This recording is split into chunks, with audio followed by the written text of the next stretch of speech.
In another timeline, the crown was not taken by fire and blood, but earned through brute strength and roaring fury. Robert Baratheon didn't just win a rebellion, he won the flame itself. It began at the Trident, as it always did. But this time, Robert didn't just crush Prince Rhaegar with his mighty warhammer. He didn't stop there. As Rhaegar's rubies scattered into the river, the ground itself trembled. Witnesses said the water boiled red that day. Some said it was the blood. Others whispered it was something far older, something that had slept under the river for centuries. Robert stood tall over Rhaegar's crushed body, panting, soaked in blood and sweat. But something changed in him when he touched the strange black stone hidden beneath Rhaegar's armor, a stone that pulsed like a living heart.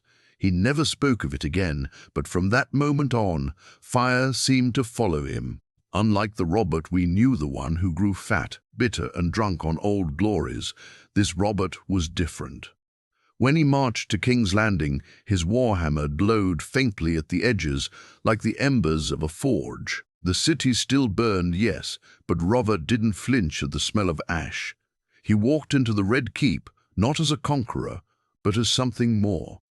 Something feared. Cersei still became his queen, but even she knew something was different. Robert didn't whore, he didn't drink much, he didn't speak often.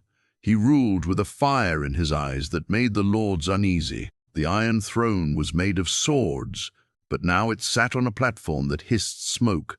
He had it reforged with Valyrian steel scraps from old houses burned during the war. Maesters whispered that the throne itself whispered back to him. Then came the dreams, visions of a crown made of flame, a sword burning in his hand, brighter than the sun, a wall of darkness creeping from the north, and a voice, always a voice, telling him he was the champion of fire. At first, he dismissed it as madness. But when his wounds healed faster than any maester could explain, when his hands could melt steel with rage, he began to listen. The small council feared him. Varys said nothing, but always seemed to watch. Littlefinger offered coins and schemes, but Robert ignored him. Stannis, his ever-cold brother, stared at Robert like he had become something unnatural. Renly smiled, but that smile never reached his eyes.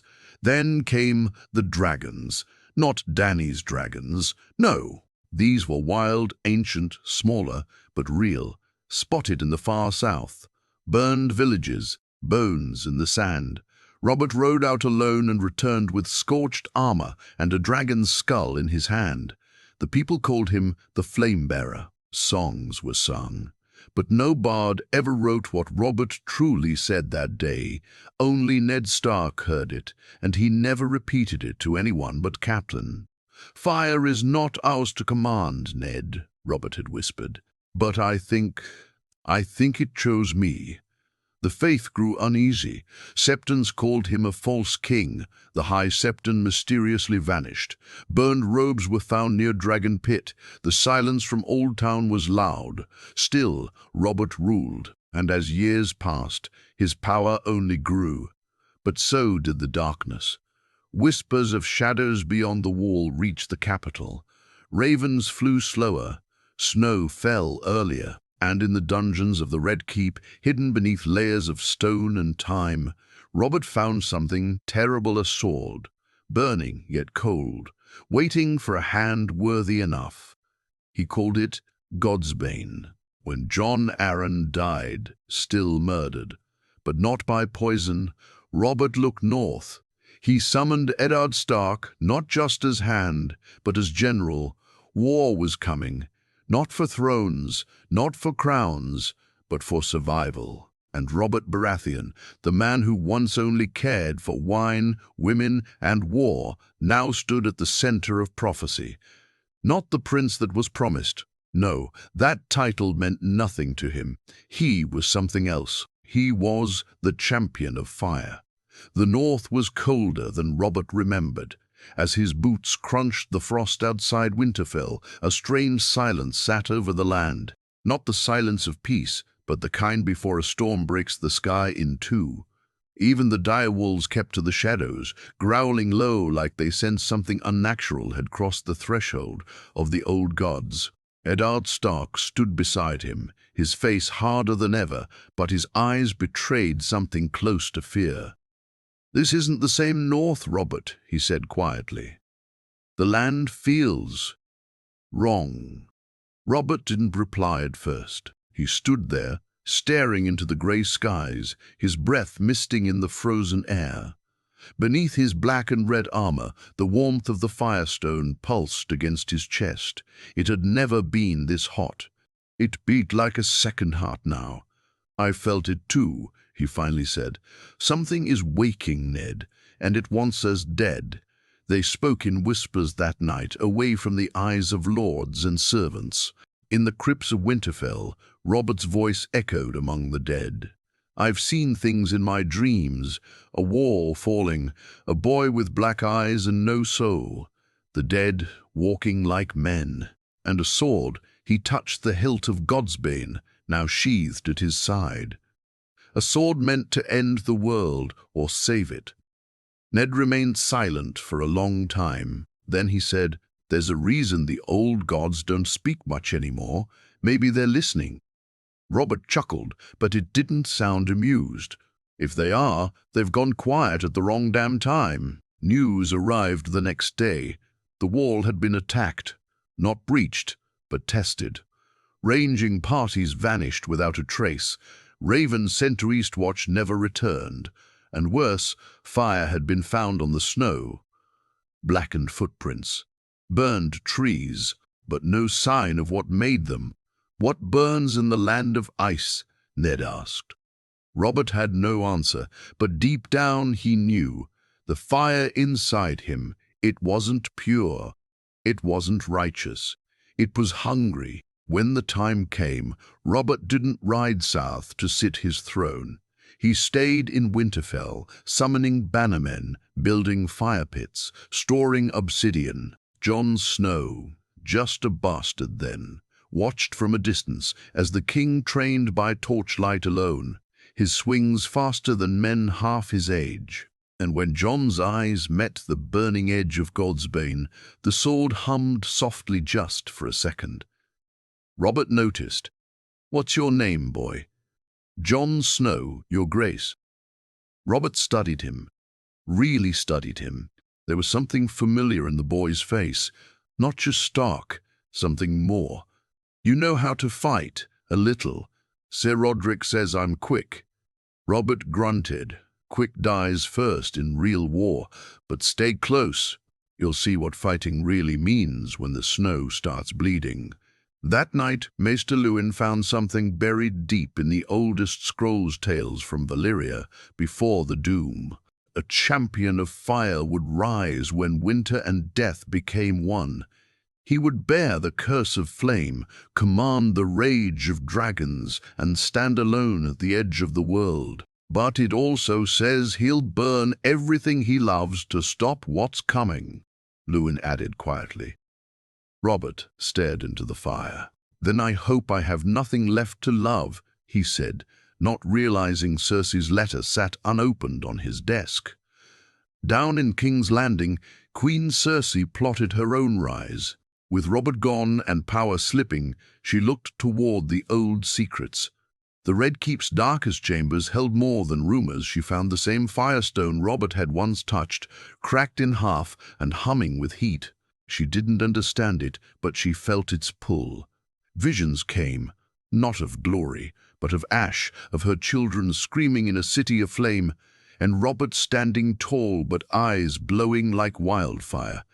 She began to fear him, not as a man, but as something else. At the wall, the first true battle came. The dead walked, not dozens, hundreds, skin like ice, eyes like a winter moon. The night's watch broke quickly. Even the bravest fled, but Robert did not. He charged into them alone, his hammer lit with flame, Godsbane in the other hand. And as the fire met ice, the snow exploded into steam. He roared, not as a king, but as a weapon forged by prophecy and pain. That night they called him something new, not Robert, not king, but the fire that fights the cold. The North had never seen a battle like this. After that night at the wall, stories spread like wildfire, carried by icy winds. Some said Robert Baratheon faced 100 whites alone and didn't flinch. Others swore he melted the snow beneath his feet with each swing of his hammer. But the truth was worse and more dangerous. Jon Snow had watched it all. Hidden behind the shattered gate of Castle Black, sword in hand, frozen in place as death moved like a tide. He saw Lord Commander Mormont fall. He saw Ser Alliser torn to pieces. And then he saw Robert, his hammer glowing, his sword Godsbane alive, with flickering red veins, walk into the darkness and push it back. The fire within the king wasn't just power anymore, it was hunger. After the battle, Jon approached him with wide eyes and trembling hands. "You killed them all," he whispered. "They feared you." Robert didn't look at him. He was breathing heavy, his eyes bloodshot, skin blistered from the heat of his own weapon. "No," he muttered. "They weren't afraid of me. They were afraid of what's inside me." Then he turned and walked into the black woods, alone, leaving steam and scorched snow behind him. Far to the south, Cersei's nightmares grew worse. Every fire she lit brought whispers. Whispers of Robert crowned in flame, their son Tommen burning, her throne melting into blackened bone. She had tried to burn the firestone she found in the Red Keep, but it refused the flame. She turned to Qyburn, desperate. "Tell me how to destroy it." Qyburn only smiled. "Your Grace, it's not a thing to destroy. It's a door, and I believe it's opening." Madness began to bloom in her eyes. "I will not burn for that drunken fool's curse," she hissed. "I'll set the realm ablaze before I kneel to his fire." She had the stone locked away, but it pulsed still, waiting.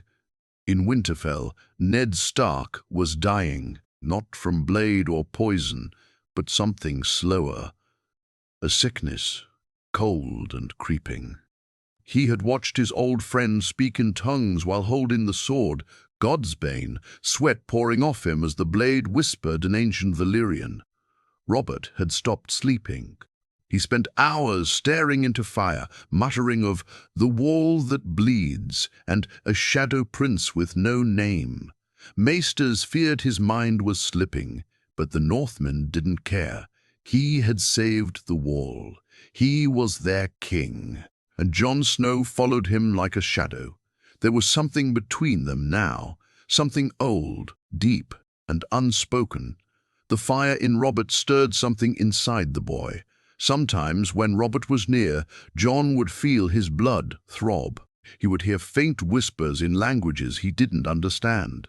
And when he touched Godsbane once by accident, it didn't burn him, it sang to him. Robert noticed. One night, he tossed Jon a sword. "You've got dragon's blood in you, boy." Jon froze. "What?" Robert smirked, but there was no joy in it. "I knew Rhaegar. I knew his eyes. You've got them." Jon said nothing. He couldn't. But inside him, something broke free, something wild, something angry. Then the wall cracked. Not fell, not shattered, but cracked like glass under pressure, a long black line from Eastwatch to Shadow Tower. The dead didn't come again, not yet, but the sky turned strange above it. Green light danced where it shouldn't. Ravens refused to fly near it. Rovens refused to fly it, flame hammer in hand, eyes hard. "We don't have much time." Ned sent ravens to every lord of Westeros. He begged them to ride north, to unite, but most laughed. Cersei tore the raven in half. Stannis stayed in Dragonstone, reading prophecies. Renly threw a feast instead. Only a few came, the Mormonts, the Umbers, a few brothers of the Night's Watch who survived, and Jon. Robert watched them train. He watched them freeze and fight and bleed. Then, one cold morning, he told them the truth. "This is not a war for thrones," he growled. This is a war for light, and I carry the fire. When he raised God's bane, it roared like a beast, flames licking the air, and the boy they once called Snow stepped forward, drawn by fire, born of ice. Two bloodlines, one war.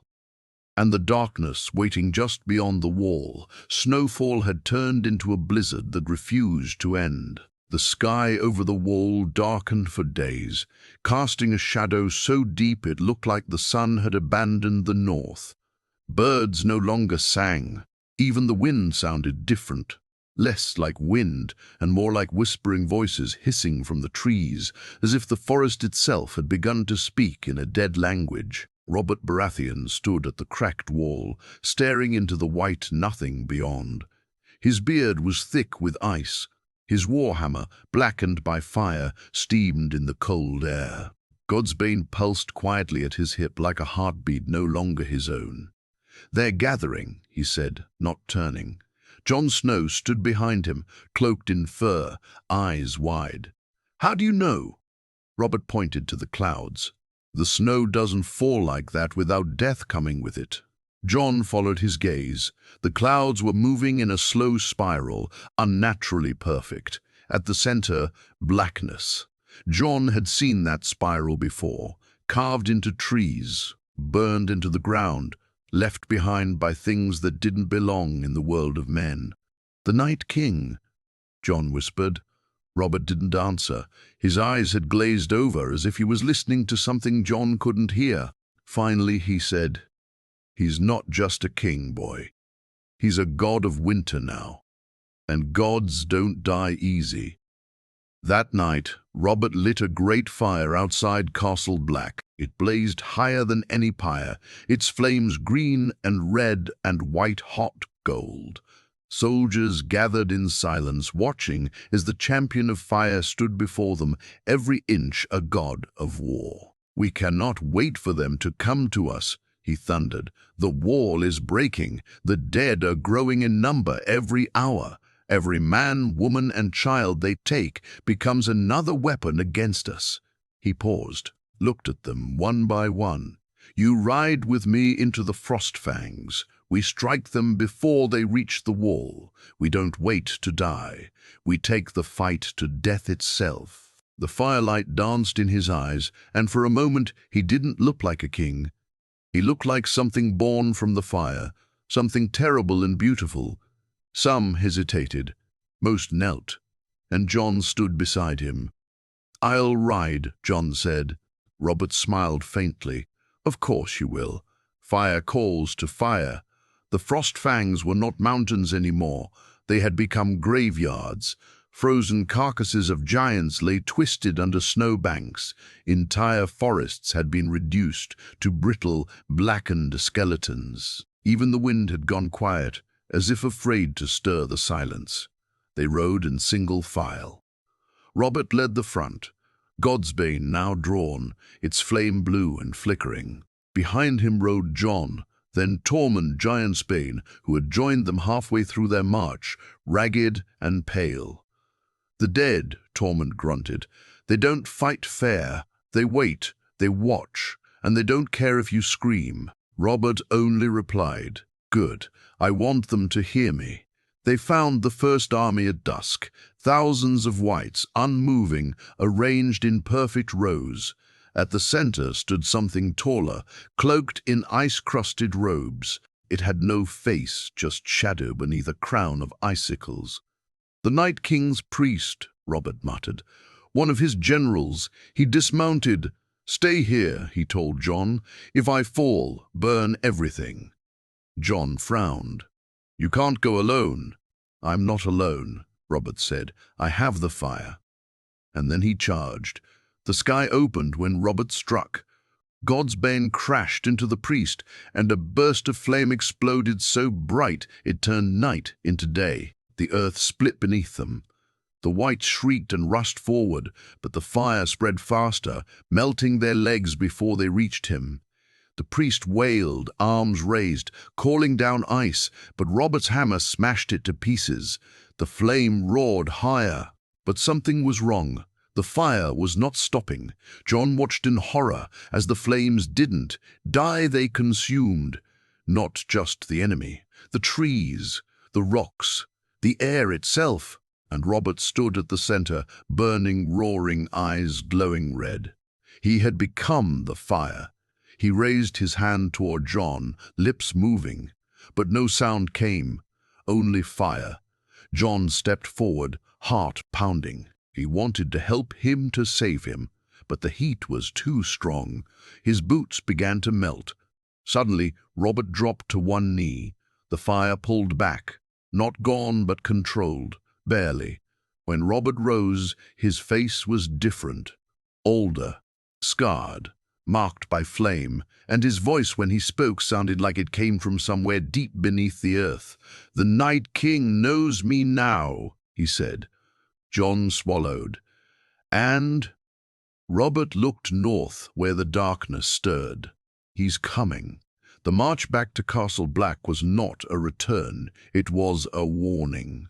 Robert Baratheon rode ahead, silent, scorched armor still glowing at the edges. Where his skin had burned, it hadn't healed right.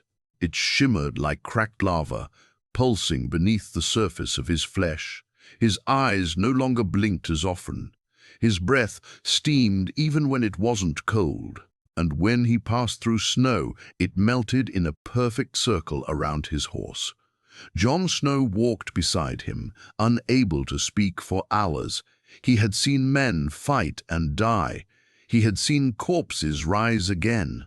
But he had never seen a man become something else and still pretend to be human. "You're changing," Jon said finally, unable to stop the words. Robert didn't look at him. "Fire changes everything, boy." Jon pressed on. "What are you now?"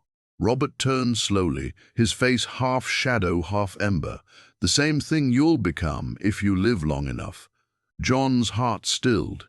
"I don't want to become that." Robert smiled grimly. "Neither did I." At Castle Black, the survivors welcomed them back like saviors. Tormund told tales of Robert cracking the earth open with a single blow. Others whispered of the firestorm that had wiped out an entire undead host. The stories were grand, but they didn't know the truth. Robert wasn't just fighting the dead, he was becoming a weapon to fight them. And weapons don't have peace.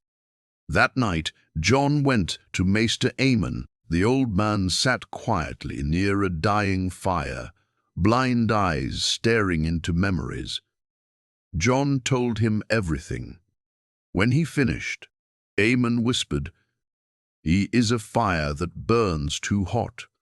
Even the dragons feared wildfire.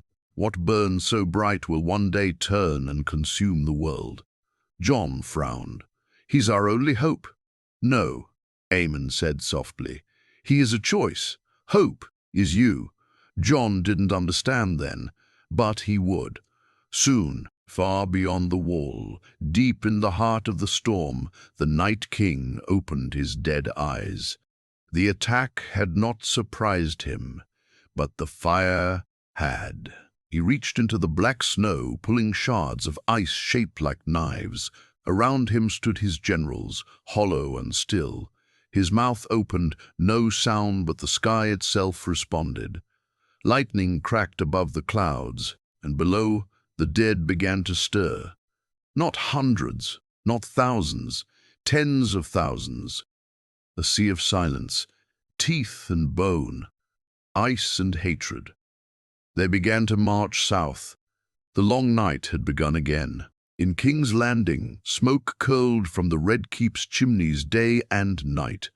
Cersei sat on the Iron Throne, her face paler now, her fingers always twitching. Qyburn's experiments had grown louder in the dungeons.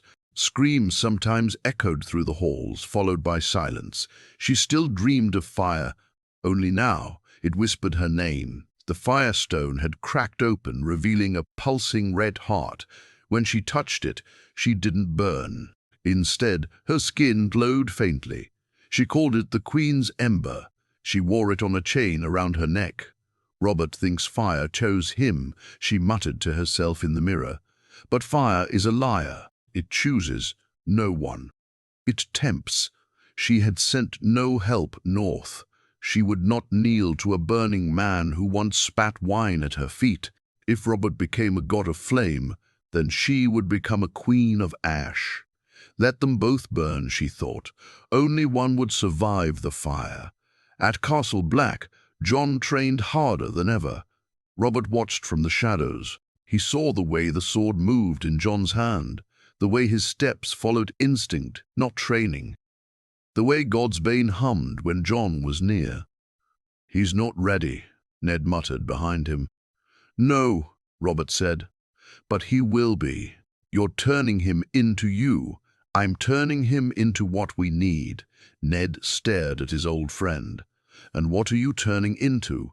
Robert didn't answer, because the truth was, he didn't know. He dreamed in flame now, not of the wall, not of the throne, but of a battlefield made of glass, where two men stood in fire and ice, swords raised, and only one walked away. Every night, the same vision. Every night, Jon's face staring back at him, not as a son, not as a brother, as an end.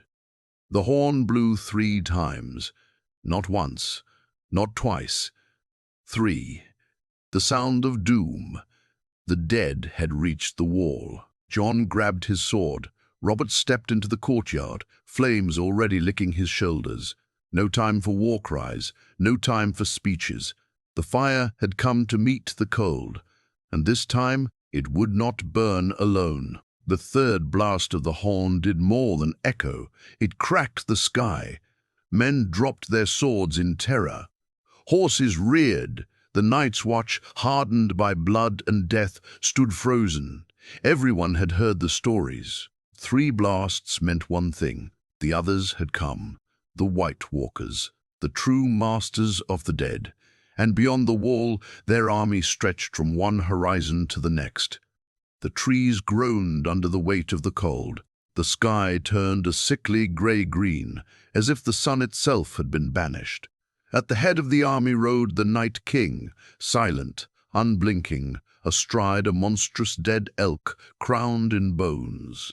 Robert Baratheon stood atop the wall, wind howling around his cape of charred fur, his hammer already burning. His face looked carved from stone, but inside his blood boiled. The wall trembled beneath his feet. The crack had spread wider, glowing faintly with the same fire that pulsed in his chest. He turned to Jon. "It's time." Jon, standing beside him with long claw drawn, nodded once. His eyes were fierce, but the fear lingered behind them. He wasn't a boy anymore, but he wasn't ready for this. No one was. "What's the plan?" he asked. Robert's answer was simple. "We hold, and when we can't, we burn the world behind us." They didn't wait. Robert led the first strike himself. He leapt from the top of the wall, God's Bane drawn, crashing down like a comet into the dead ranks. The explosion of flame lit up the twilight, and for a moment it looked like the fire had won. But for every wight that burned, 10 more stepped over its ashes. Jon followed, rallying the living. The Night's Watch. Wildling the living. The Night's Watch. Wildlings, northern warriors. Every man who still had blood in his veins and breath in his lungs. They met the undead in a roar of steel and fire. The battle at the base of the wall was madness. Jon fought like a shadow on fire. He cut through the dead with Longclaw, his arms aching, his lungs screaming. He saw men die screaming. He saw men die screaming. He saw them rise again. He stabbed his best friend twice, once to kill him, again to kill what rose in his place.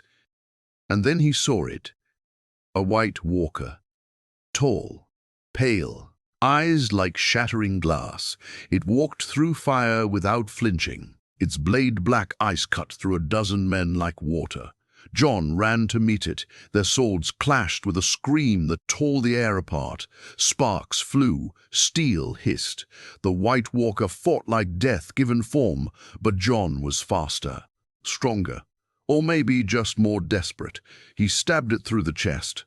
The creature burst into shards of frost, and then another appeared. Then 3. Then 5. Robert fought on the other side of the battlefield, leaving trails of ash and steam wherever he moved. His hammer crushed skulls like melons. God's bane burned brighter than ever so bright, it scorched the very air. He saw Jon surrounded. He roared and charged, but stopped. The firestone around his neck burned hot.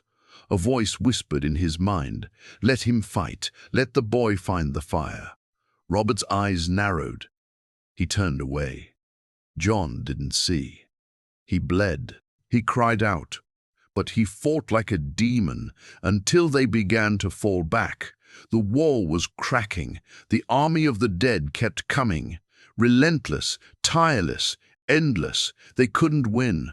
Not like this. That night, they lit the biggest pyres the North had ever seen. Thousands of bodies burned. The smell of smoke and flesh filled the air. Robert stood at the center, face grim. "We're losing," Jon said, finally breaking the silence.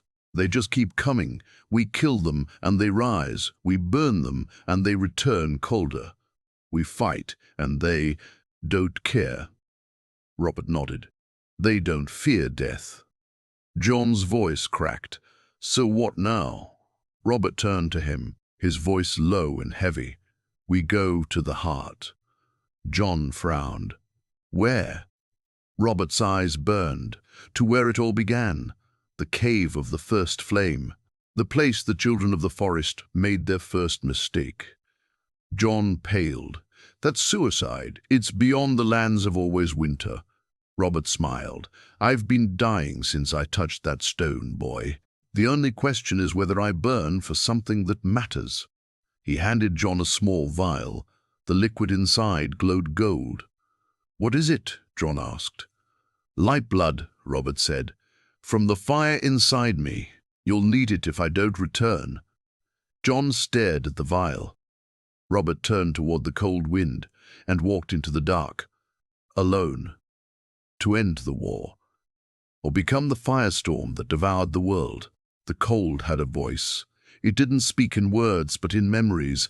Every lost soul, every scream buried under snow, every heartbeat frozen mid-beat. As Robert Baratheon crossed into the lands of always winter, the silence was deafening. The sky was not sky anymore, just a ceiling of grey ice. There was no sun, no stars, only pale light that seemed to come from nowhere, making the world look like a ghost's dream. His armor had begun to crack. The fire inside him was too strong, too wild. Each step forward peeled away another layer of flesh, but he kept walking, hammer in hand, God's bane glowing at his side. His bones ached, but not from age, from purpose. The cave lay at the edge of the world, a wound in the mountain. The air around it shimmered with a magic so old, even the wind refused to enter. This was where the children of the forest had made their first sin, where they had taken a man and turned him into death. The Night King had been born here, and now Robert Baratheon had come to unmake him. Back at Castle Black, Jon Snow stood over the wall and watched the dead move. Not march, not charge, just move like a glacier of bones and hate. They had stopped at the base of the wall, waiting. Jon knew why. They were waiting for Robert to fail. Tormund approached, blood staining his beard. "You think he'll make it?" Jon didn't answer right away. He was still holding the vial Robert had given him. It pulsed like a heart. "I think," Jon said finally, "that if he dies, the fire dies with him." And that thought terrified him more than any army. Inside the cave, time had no meaning. Robert felt like he had been walking for days, maybe years. The walls whispered to him issues of the past. A child screaming, a blade stabbing into a man's chest, a face turning to ice, the sound of 1,000 trees crying out in guilt. And then, silence.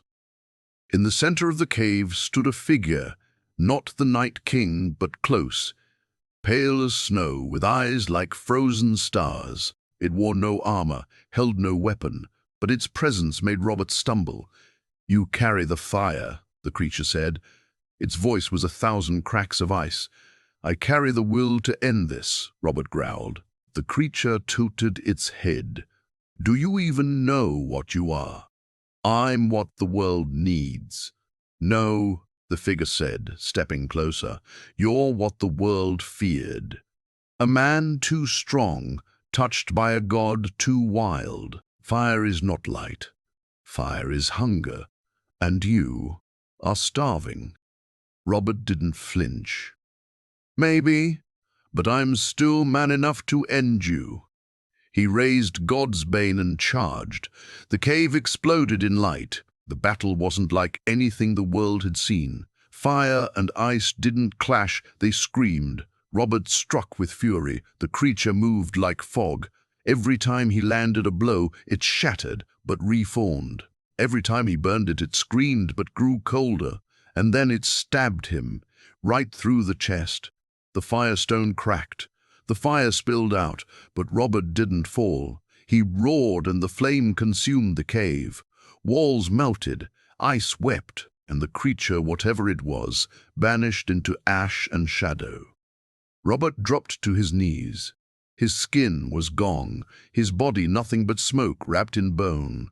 But he had won. He had unmade the curse. Then he heard a second voice, not the creature's, the Night King.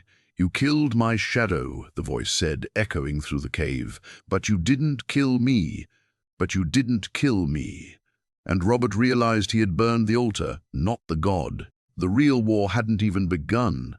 John woke up screaming. The firestone vial had shattered in his hand. His veins glowed gold for a moment, then dimmed. He felt it.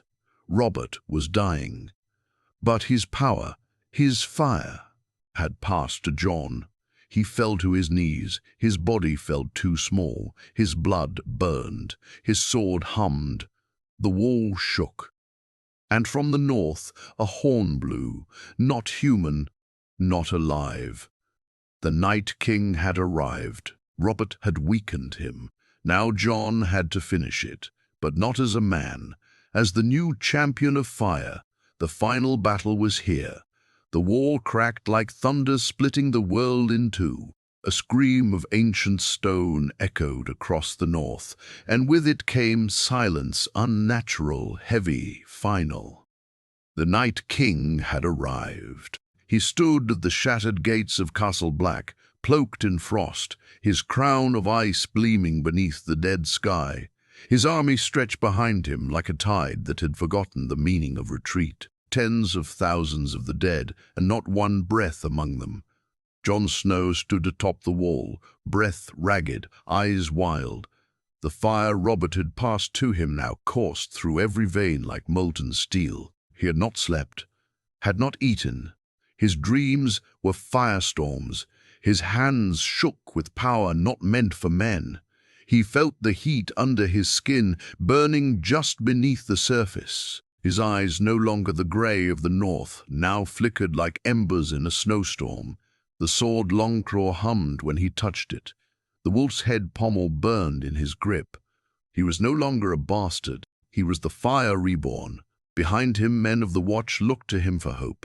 The wildlings, tired and bloodied, watched with silent awe. Even the winds had paused, and Jon knew this was it. No more battles. And Jon knew this was it. No more battles, only war. The Night King raised his hand. The dead surged forward, not in a mindless rush, but with purpose. Formations. Discipline. They had learned. Jon leapt from the wall, fire exploding beneath his boots, landing in the snow with a blast that vaporized everything around him. The flame didn't flicker, it roared. He charged, not waiting for commands. This was not war as Westeros had known it. This was prophecy made flesh. The first white that reached him was torn apart mid-air. The second melted before its sword could swing. By the 10th, The fire had grown so fierce that snow turned to steam yards away from his path. Tormund fought beside him, laughing like a madman. "Your bloody fire made man snow. I'm not snow anymore," Jon muttered. He didn't know what he was, only that he couldn't stop now. The Night King walked through the chaos untouched. His generals flanked him, tall, pale, wielding blades of shadow. Jon cut a path toward him. Every footstep left burning footprints behind. Then one of the White Walkers blocked his path. Tall, armored, eyes like the first snowfall, blade drawn. Jon swung Longclaw. The clash sparked flame and frost. For a moment they stood locked, neither giving. Then the White Walker smiled. Jon's blade cracked. The flame dimmed. Jon staggered until another sword struck from behind. Godsbane. It wasn't Robert, it was Ned. Eddard Stark, gaunt and scarred, with eyes hollowed by grief but alive, and wielding Robert's cursed blade. "I told you once the North remembers," he said softly.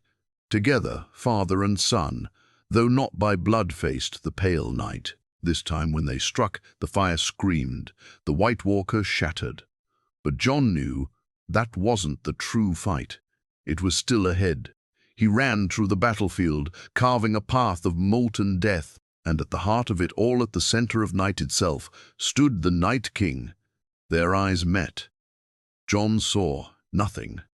No hate, no fear, no anger, just silence. "Why?" Jon asked. "Why kill? Why death?" The Night King blinked once. A voice whispered not from his mouth, but from the sky itself. "Because fire was never meant to rule." Then he raised his sword. Jon raised Longclaw. Flame met frost. The world broke. The impact sent shockwaves for miles. The wall collapsed behind them. Castle Black shattered. Men died screaming. The sky split open, red and white and black.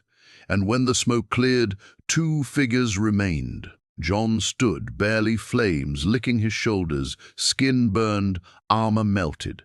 The Night King knelt wounded, dying. Jon pressed the tip of his sword to the creature's chest. The Night King looked up, eyes dimming. "I am the end," he whispered. Jon answered, voice breaking, "Then I am what comes after." And he drove the blade through his heart. The Night King screamed, not in pain, but in silence, like the final breath of a dying world. He turned to ash. The dead collapsed, and the snow stopped falling. Later, Jon stood alone on the battlefield. Smoke rose, the survivors wept. The fire within him dimmed. He had won, but he had burned to do it. Tormund approached, but stopped short. "Are you all right?" Jon looked at his hands, scorched, shaking. "I don't know what I am anymore," he said. From behind, a voice spoke. It was Melisandre, eyes red, face calm. "You are the fire that was promised." Jon turned. "I don't want to be a promise," he whispered. "I just wanted to be a man." She smiled. "That's what made you worthy." And as dawn broke for the first time in weeks, the fire in his chest faded. Not gone. Sleeping. Waiting. The champion of fire had saved the realm. But at what cost? The world would never be the same.